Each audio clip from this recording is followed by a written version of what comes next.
우리나라가 중국과 일본의 항공모함 킬러 역할을 할 초음속 공대함 미사일 개발과 도입을 추진하고 있습니다. 초음속 공대함 미사일의 도입과 관련해 지난 3월 초에 공대함 유도탄 2 사업명으로 선행연구 조사 분석 공고가 나왔습니다. 올해 8월부터 본격적인 선행연구 조사 분석에 들어가 12월까지 4개월간 진행될 예정인데요. 보통 대함미사일은 아음속으로 마하 0.5에서 0.7 정도의 속도인데 비해 초음속 대함미사일은 마하 2에서 3으로 비행하기에 방어하는 입장에서는 요격이 쉽지 않으며 상당히 까다로운 무기입니다. 또한 아음속 대함미사일 대비 속도가 빠르기 때문에 순수한 운동에너지만으로도 상당한 파괴력과 관통력을 자랑합니다. 특히 항공모함을 무력화하는 데는 유용한 무기로 알려져 있으며 지금까지 우리나라는 일본, 중국, 대만과는 달리 아직까지 초음속 대함미사일을 운용하지 않는 것으로 알려져 있습니다. 하지만 이런 내용들은 과거 한국의 이야기였습니다. 한국은 곧 실전 배치를 목표로 초음속 미사일을 추진 중인 것으로 알려졌는데요. 오늘은 진정한 항공모함 킬러라고 할 수 있는 한국이 개발 중인 초음속 공대함 미사일에 대해서 알아보겠습니다. 초음속 대함미사일 개발은 주변국의 마찰이나 정치적인 요소들로 철저한 비밀을 요하는 사업 중 하나입니다. 군 관계자의 말에 따르면 한국은 지난 2007년부터 초음속 유도미사일 개발이 검토되었고 지상, 해상 또는 수중에서 운용될 수 있도록 개발하고 있다라고 밝혔는데요. 현재 초음속 대함미사일 중 지대함, 함대함, 잠대함은 순조롭게 개발되고 있는 상황입니다. 그런데 문제는 바로 공대함 미사일입니다. 공대함 미사일은 지상이나 해상에서 발사하는 미사일과 달리 전투기에서 발사하기 때문에 즉각적인 공격과 하늘에서 날아오는 공격 수단으로 방어하는 입장에서는 막기도 어려울 뿐더러 예측하기는 더욱더 어렵습니다. 말 그대로 머리 꼭대기에서 수직으로 떨어지는 미사일은 당하는 입장에서는 공포 그 자체이기 때문이죠. 그래서 공대함 미사일이야말로 진정한 전투함들의 사신이라 할 수 있습니다.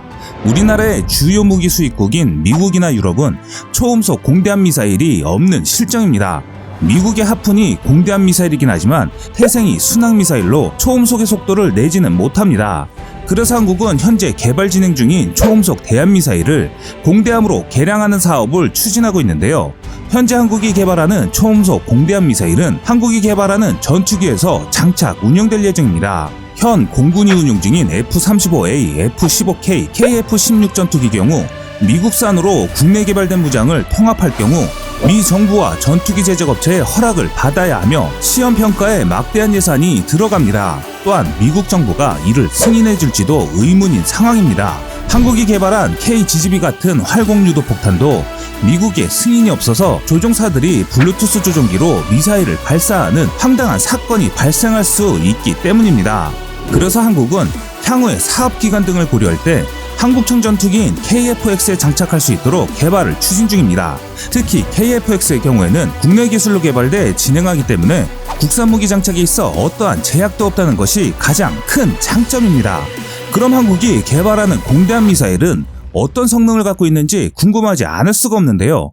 현재 한국은 초음속 대함미사일을 개발하고 있는 상황입니다. 이번 한국이 개발하는 대함미사일의 경우 러시아군이 보유한 야혼트 기술의 이전을 받아 기존 해성을 대체할 신형 미사일 개발에 2020년 중으로 전력한다는 게 군의 계획입니다. 현재 알려진 바에 따르면 한국의 대함미사일은 야원투와 성능은 비슷하지만 크기와 무게는 줄이고 전장 6m 이하, 직경 533mm, 발사 중량 1.5톤으로 알려져 있습니다. 이는 인도가 개발 중인 브라모스-M과 유사한 크기며 노즈콘과 날개 부분은 스텔스 설계를 적용해 적의 레이더의 피탐지율을 낮췄으며 양방향 데이터 링크를 갖추고 있어서 다양한 전술을 적용할 수 있다는 장점이 있습니다. 또한 현존하는 최신의 유도 기법들이 적용되는데요. GPS, INS 유도 시스템, KU-밴드 능동주사 레이더 센서의 ESM 추적 모드 데이터 링크, 네트워크 전자전 능력까지 갖출 것으로 예상합니다. 또한 다중모드 탐색기를 통해 표적에 대한 인식률도 높아지고 재밍에 대한 대응 능력도 향상된다는 것이 특징입니다. 이뿐만이 아닙니다. 목표 타격 시 최대 효과를 갖기 위해 탄두에 둔감 장약을 적용하여 시위즈 철갑탄이나 근접 방어 미사일에 대한 근접 폭발도 방어할 수도 있고 함선 철판을 관통해 내부까지 들어가 폭발하여 피해를 극대화시키는 것으로 알려져 있습니다. 이렇게 최신의 기술이 지백된 한국의 대한미사일은 군 관계자의 말에 따르면 속도는 마하 3에서 4 정도이며 작전거리는 300에서 500km이고 2020년 중 실전 배치를 목표로 하고 있다라고 밝혔습니다. 또한 한국이 개발한 초음속 대한미사일 배치는 수년 동안 개량 연구를 진행해왔던 해성 성능 개량형이 2020년 국방 예산의 해성 2차 성능 개량으로 사업명이 바뀐 것을 토대로 알 수 있는데요. 예상 규모도 2019년은 330억 원이었는데 2020년은 2배 이상인 870억 원으로 배정된 것이 확인됐습니다. 이것은 차기 초음속 공대함 미사일 관련 연구 개발을 위한 것이라며 업계 관계자들은 입을 모아 얘기하고 있는데요. 현재 한국은 서방 세계에 없는 최초의 미사일을 개발하고 있습니다. 중국의 항공모함과 일본의 경항공모함에 대항하기 위하여 KF-X의 공대함 파생형 무기의 개발을 추진하고 있는 것입니다. 한국의 초음속 공대함 미사일 개발 소식을 들은 일본의 반응이 주목을 끌고 있는데요. 최근 일본의 한 군사 매체에서는 한국이 연구 개발 중인 초음속 미사일은 일본의 ASM-3의 필적이라는 제목의 기사를 보도하며 한국이 주변국들의 항공모함을 무력할 수 있는 초음속 공대함 미사일의 도입을 검토하고 있다라고 보도했습니다. 현재 일본은 한국의 초음속 공대함 미사일에 대한 관심이 매우 높은 상황입니다. 중국, 일본, 대만에서는 이미 초음속 공대함 미사일이 운용되고 있는데 반해 한국은 아움속에 미국 공대함 미사일 하푼밖에 없으며 국산 대함 미사일 해성만 있을 뿐입니다. 하지만 해성은 함대함밖에 없기 때문에 항공기에 탑재할 수가 없습니다. 그렇다고 해외에서 초음속 공대함 미사일을 들여올 수도 없는 상황입니다. 불행히도 한국이 운용하고 있는 전투기 중 탑재 가능한 초음속 공대함 미사일은 나와 있지 않기 때문인데요. 그렇기 때문에 해외에서 구입하는 것은 사실상 불가능합니다. 초음속 공대함 미사일을 현재 운용하고 있는 나라는 러시아와 중국, 대만, 일본 정도입니다. 그 중에서 구입이 가능한 것은 러시아의 P-800과 러시아와 인도가 공동 개발한 브라모스 순항미사일밖에 없습니다. 하지만 앞에서 설명드린 대로 한국은 미국산 전투기들만 갖고 있는 상태에서 러시아산 미사일 장착은 미국뿐만 아니라 러시아 두 나라가 승인을 안 해줄 가능성이 매우 높기 때문에 이마저도 요원한 상황일 수밖에 없는데요.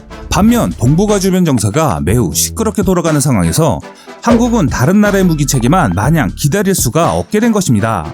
이에 따라 한국에서는 중국 항공모함과 일본의 경항공모함을 무력할 수 있는 초음속 공대함 미사일을 한국 기술로 개발을 진행하게 된 것인데요.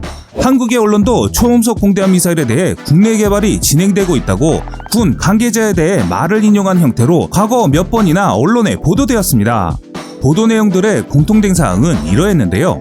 한국의 최초 초음속 대함미사일 개발 검토는 2007년부터 시작되었으며 2020년 실용화를 목표로 개발이 진행되고 있다. 초음속 대함미사일 최고 도달 속도는 마하 3에서 4 정도로 작전 범위는 300에서 500km이다. 초음속 대함미사일의 유도 방식은 모두 불명이다. 항공 탑재형뿐만 아니라 차량 또는 잠수함을 포함한 함정에도 탑재하는 타입도 개발 중이다.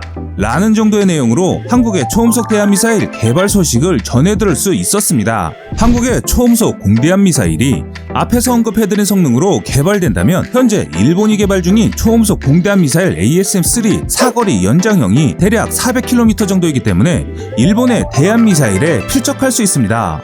일본도 미국제 전투기를 보유하고 있기 때문에 공대함 미사일 장착에 대한 해결 방안이 필요한 상황이긴 하지만 일본이 대놓고 공대함 미사일을 개발한다고 나선 것을 보면 이마저도 어느 정도 해결됐다고 봐야 하는 것이 옳을 것입니다. 반면 한국은 미국이 KF-16과 F-15K 무기체계 통합화를 허용할지는 미지수입니다. 그래서 현재 개발 진행을 하고 있는 국산 전투기 KF-X에 대한 통합이 한국형 초음속 공대함 미사일의 실용화에는 가장 현실적일 것입니다. 그러나 KF-X 양산기가 등장하는 시기는 빨라도 2026년 이후가 될 것이며 실제 부대 운용이 시작되는 시기는 2030년 이후로 예상하고 있습니다. 만약 국산 초음속 대함미사일이 2020년 중 개발한다 하더라도 실전 배치는 항공기 무기체계 통합과 테스트를 진행해야 하기 때문에 공대함 미사일로 실용화 가능한 시기는 2030년 이후이기 때문인데요. 그래서 한국은 전투기 탑재 공대함 미사일에 앞서 차량, 잠수함, 함정 타입의 전력화를 먼저 추진하고 있습니다. 그래서 한국은 초음속 지대함, 함대함 또는 잠대함 미사일 배치를 마지막으로 공대함 순으로 전력화가 될 것입니다. 한반도를 둘러싼 주변 국가들은 이미 초음속 대한미사일을 보유하고 있는 상황입니다. 대만과 중국은 독자 개발한 초음속 대한미사일을 보유하였고, 중국의 둥펑3 초음속 대한미사일의 경우에는 미사일 시험 과정에서 미사일이 대형 수송함인 전차 상륙함의 선체를 뚫기도 했습니다.